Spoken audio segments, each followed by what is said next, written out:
ചെയ്യാൻ പറഞ്ഞ കാര്യങ്ങൾ ചെയ്ത് അള്ളാഹുവിനെ അനുസരിച്ച് ഒഴിവാക്കാൻ പറഞ്ഞ കാര്യങ്ങൾക്ക് ഒഴിവാക്കി ദുആ ചെയ്യുക. അപ്പൊ അള്ളാഹു തആല നമുക്ക് ഉത്തരം നൽകും. ഒരു ഹദീസിൽ കാണാം, അദ്ദുആഉ മിഫ്താഹുൽ ഹാജതി വഅസ്നാനുഹാ ലഖുമുൽ ഹലാലി.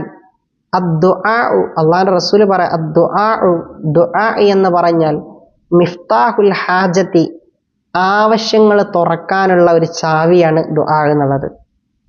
നമ്മൾ ആവശ്യങ്ങളൊക്കെ പൂട്ടിട്ടിരിക്കുകയാണ് അള്ളാഹു താല. അപ്പൊ ആവശ്യങ്ങൾ തുറക്കാനുള്ള ഒരു ചാവിയാണ് ദുആ. വഅസ്നാനുഹ, ആ ചാവിയുടെ ദുആയാകുന്ന ചാവിയുടെ പല്ല്, ഓരോ ചാവികൾക്കും ഓരോ പല്ലുണ്ടാവും, പല ചാവിക്കും പല പല്ല. എല്ലാ ചാവി കൊണ്ടും നമുക്കെല്ലാം തുറക്കാൻ കഴിയില്ല. ഓരോന്നിനും ഓരോന്നിന്റെ ചാവികളുണ്ട്. ആ ചാവി കൊണ്ട് തുറക്കുമ്പോഴേ ഓരോ വസ്തുവും തുറയുള്ളൂ.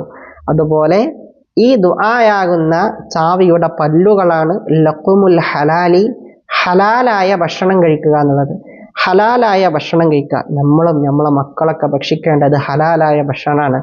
ആ ഭക്ഷണം കഴിക്കുമ്പോൾ അള്ളാഹു താല നമുക്ക് ഉത്തരം നൽകും. നമ്മളെ ആവശ്യങ്ങളൊക്കെ അള്ളാഹു താല തുറന്നു തരും.